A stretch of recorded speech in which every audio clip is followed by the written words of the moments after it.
आज है छठ पर्व का पहला अर्घ और आज शाम को अर्घ दिया जाएगा।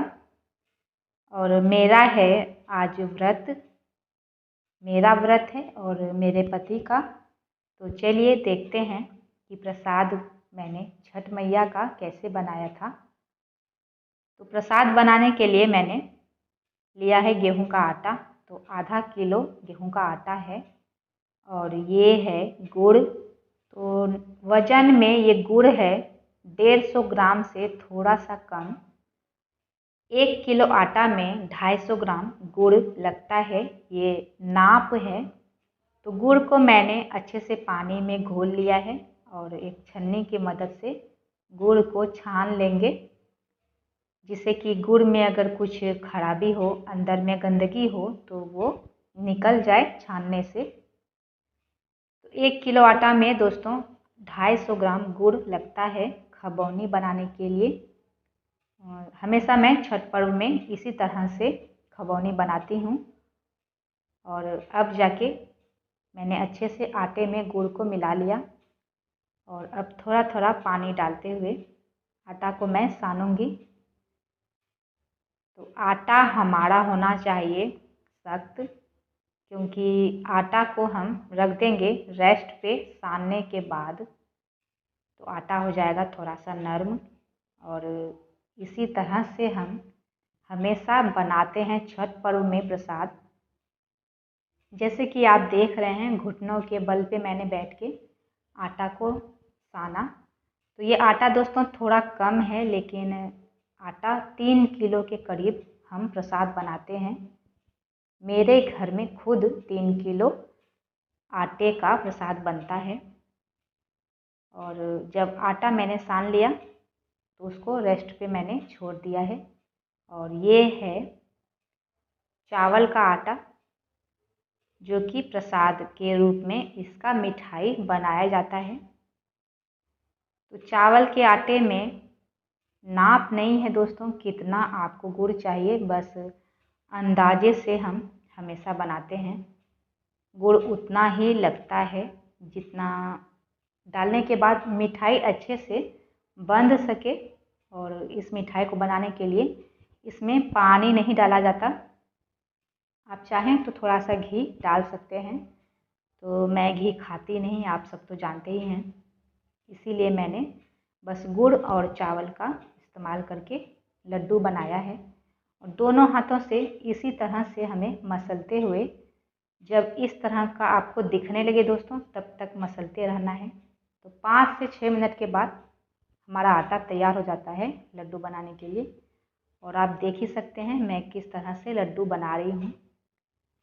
तो बस इसी तरह दोनों हाथों से ज़ोर ज़ोर से दबाते हुए गोल गोल लड्डू हमें बना लेने हैं। तो ये चावल का लड्डू बनके तैयार हो चुका है। ये बचा हुआ चावल का आटा मेरे बेटे ने बोला मुझे इसका लड्डू बनाना है, तो मैं इसे अपने बेटे को दे दूंगी। और इतने आटे में बना है 6 लड्डू। नमस्ते दोस्तों, मैं हूँ सुगंधा। सुगंधा के कुकिंग ब्लॉग्स चैनल पे आप सभी का स्वागत है। आज है छठ और छठ की सभी मेरे जितने भी यूट्यूबर फैमिली हैं सबको बहुत बहुत हार्दिक शुभकामनाएं। और अभी मैं प्रसाद बनाने की तैयारी कर रही हूँ। तो मिठाई लगभग हो चुका है और अब खबौनी बनाने की तैयारी वो भी हो चुकी है। तो बस अब खबौनी को हमें छानना है। तो चलिए मैं आपको दिखाती हूँ कि हमारे यहाँ छठ कैसे होता है दोस्तों। एक सेकंड। अगर आज का वीडियो आपको अच्छा लगता है दोस्तों तो मेरे वीडियो को लाइक करिएगा, प्यारा सा कमेंट करिएगा और मुझे सपोर्ट करने के लिए मेरे चैनल को याद से सब्सक्राइब करना नहीं भूलिएगा। तो चलिए वीडियो को आगे बढ़ाते हैं और आपको दिखाते हैं कि हमारे यहाँ छठ पूजा कैसे होता है। आटा भी अब सेट हो चुका है, मतलब अच्छे से फूल चुका है और नर्म भी हो चुका है। तो आटे को मैंने हाथ में उठाया और इसकी समान रूप से हम लोई काटेंगे। जितना आपको छोटा बड़ा खबौनी चाहिए, उसी मुताबिक से लोई बना लेंगे। मैंने 4 से 5 लोई काट के रख लिया है। और ये है सरसों का तेल, सूप, और इसे बोला जाता है साँचा, जो कि खबौनी बनाने के काम में आता है, जो छठी मैया को चढ़ता है। और ये लकड़ी का होता है। तो एक लोई उठा के और उसको चिकना बना लेंगे और थोड़ा सा लंबा शेप दे देंगे। इस तरह करने से खबौनी बनाने में आसानी हो जाता है। मैं आपको जिस तरह दिखा रही हूँ दोस्तों, बिल्कुल उसी तरह से हम लोग इतने वर्षों से छठ माँ का प्रसाद बनाते हुए आ रहे हैं। तो तेल लेके आप सांचे के ऊपर लगा देना है। और उसके बाद देख सकते हैं आप, मैंने दोनों अंगूठे की मदद से और खबौनी को शेप दे दिया है, जो कि आप सब इसे ठेकुआ बोलते हैं। दरअसल में ये ठेकुआ नहीं है, इसे खबौनी बोला जाता है। ठेकुआ होता है जो खास्ता होता है, और ये खबौनी होता है दोस्तों जो नर्म होता है खाने में। और यही छठ मैया को चढ़ाया जाता है। तो बस देखिए कितना सुंदर डिज़ाइन बनके हमारे सांचे का तैयार हो चुका है। एक मैंने बना के आपको दिखा दिया, और अब चलिए मैं आपको थोड़ा नज़दीक से दिखाती हूँ। तो जिस तरह मैं अभी आपको करके दिखा रही हूँ, हमेशा से मैं इसी तरह से बनाती हूँ, दोनों अंगूठों से दबाते हुए, और बहुत ही जल्दी से ये बन जाता है। और जहाँ हम लोग जाते हैं दोस्तों बनाने के लिए, वहाँ पर 6 से 7 महिलाएं होती हैं, और सबके पास 3 से 4 किलो आटा होता ही होता है। और हम सब महिलाएं मिलके दोस्तों ये सारे प्रसाद बनाते हैं। और प्रसाद तलने के लिए मैंने लिया है सरसों का तेल। किसी किसी वीडियो में बोला जाता है दोस्तों कि ये घी में बनता है, लेकिन घी बजट में नहीं होता। तो जब हम लोग सभी महिलाएं इकट्ठा होकर इस तरह से प्रसाद बनाते हैं, तो इतना सरसों के तेल में बस 1 से 2 चम्मच घी डाल देते हैं नियम के लिए। और उतना बजट ही नहीं होता हम लोगों के पास कि घी में प्रसाद को तल सकें। तो जिसके पास पैसा है दोस्तों, वो उस तरह से घी में तलते हैं प्रसाद को। और नॉर्मल हमारे गांव में सरसों के तेल में ही खबौनी को तला जाता है। तो खबौनी को तलने के लिए बहुत ही आसान है तरीका, और ये तरीका बिल्कुल पूरी के तरह होता है। तो जिस तरह आप पूरी को तलते हैं, बिल्कुल उसी तरह से खबौनी को तला जाता है।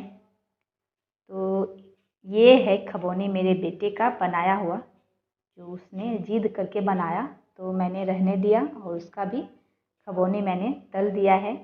और दुर्भाग्यवश से दोस्तों इस बार भी हम लोगों के यहाँ छठ नहीं हुआ, क्योंकि 4 महीने पहले ही हमारे चाचा ससुर की डेथ हो चुकी थी। इसलिए पंडित जी बोले कि हमें इस बार भी छठ नहीं करना चाहिए। तो 2 साल से हम लोग छठ नहीं कर पा रहे दोस्तों। आशा करते हैं कि अगली साल हम लोग छठ कर सके। प्रसाद खाने के लिए और आप सबको वीडियो दिखाने के लिए ही मैंने ये खबौनी बनाया है। तो लगभग हमारी सारी खबौनी बनके तैयार हो चुकी है।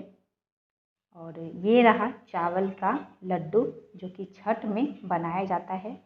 और ये है खबौनी, जो कि छठ मैया को चढ़ाया जाता है और इसी सूप में चढ़ाया जाता है। ये रहा मेरे बेटे का नाम, वंश। और ये नाम लिखते हैं हम लोग इसलिए कि आपस में हमारा सूप बदली ना हो जाए। और मैं छठ में तो जा नहीं सकी, लेकिन मैंने अपनी दीदी के यहाँ से उसी का वीडियो मंगाया है, और वो सब भी इसी तरह से तैयारी कर रही हैं छठ मैया को प्रसाद चढ़ाने की। मेरी बड़ी वाली दीदी अभी देख रही थी, और बगल में मेरी दीदी का बेटा है, मंजली दीदी का बेटा। और अब जाके सूप में कच्चा हल्दी और सिंदूर लगाया जा रहा है, और सभी प्रसाद सूप में अच्छे से डाल दिए गए हैं। तो नारियल और बड़ा नींबू जो होता है उसमें सिंदूर लगा दिया जाता है, और जितने भी फल हैं सब फल डाल दिया जाता है। सभी कपड़े में बांध लिया गया है सूप को और अब तैयारी हो चुकी है घाट पे जाने की।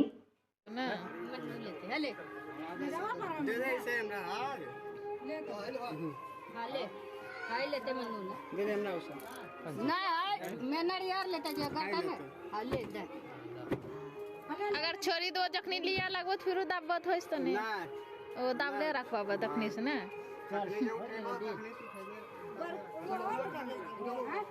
उठा